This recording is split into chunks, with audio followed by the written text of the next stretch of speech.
But here's the question I keep coming up with. If it may have been a lab, may have been nature, we're supposed to look forward, then why did Dr. Fauci work so hard for just one of those theories? Why was it so important to push one over the other? Dr. Barra said, we should entertain all hypotheses. Dr. Fauci had his hypothesis, how this started. We should entertain all of them. But that's not what happened. That is definitely not what happened. 3 years ago, if you thought it came from a lab, if you raised that, you were called a nut job. You got censored on Twitter. You were blacklisted on Twitter. You were even called a crackpot by the very scientist who in late January sent emails to Dr. Fauci and said it came from a lab. They called you crackpot. Is that right, Dr. Redfield? I think the most upsetting thing to me was the Baltimore Sun calling me a racist because I said this came from a Wuhan lab. Dr. Redfield, you ran the CDC and you were on the coronavirus task force. Is that right? Correct. That was formed on January 29th, 2020. Is that right? Correct. 2 days later, Dr. Fauci gets an email from Dr. Anderson which says what? Virus looks engineered, virus not consistent with evolutionary theory. Is that accurate?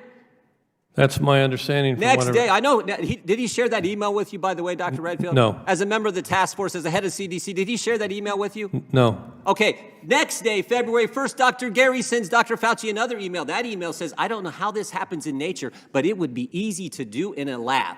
Did he share that email with you, Dr. Redfield? No. You didn't see either one of those emails, even though you're head of CDC, even though you're on the coronavirus task force that had been formed just 3 days earlier.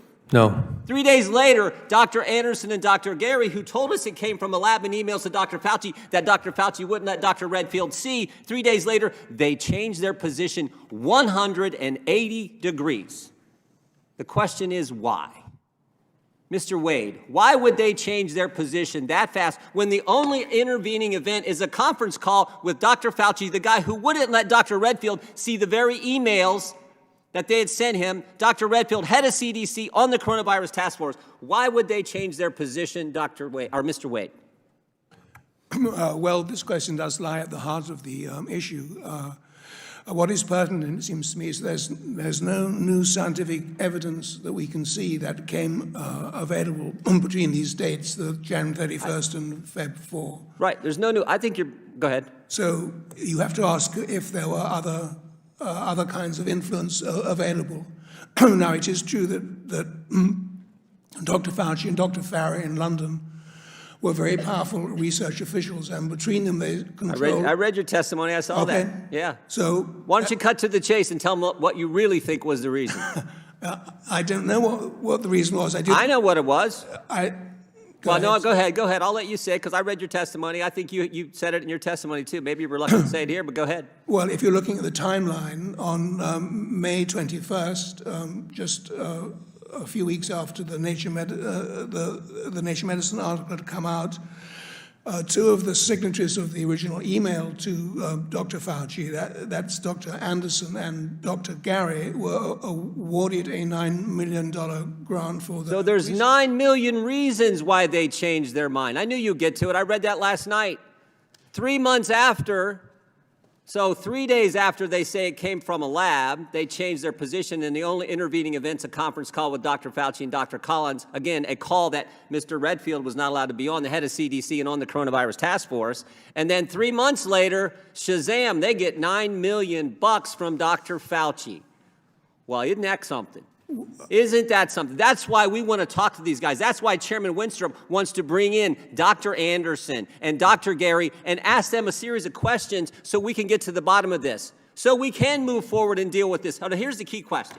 Look, I'm just a common sense guy from Ohio. I majored in wrestling in college, but I got a degree in economics. You're supposed to get a degree when you go to college. I got one in economics.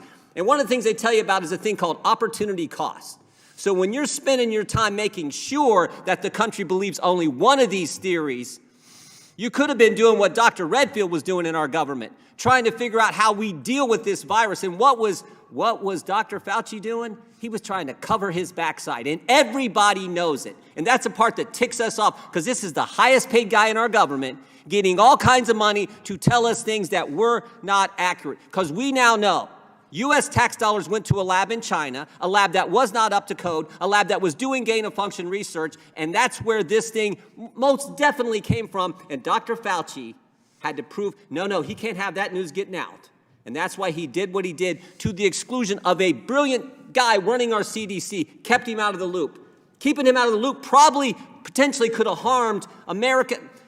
That's the thing that ticks us all off. And that's why, Mr. Chairman, this hearing is so darn important, and we get to the bottom of really what happened. I yield back.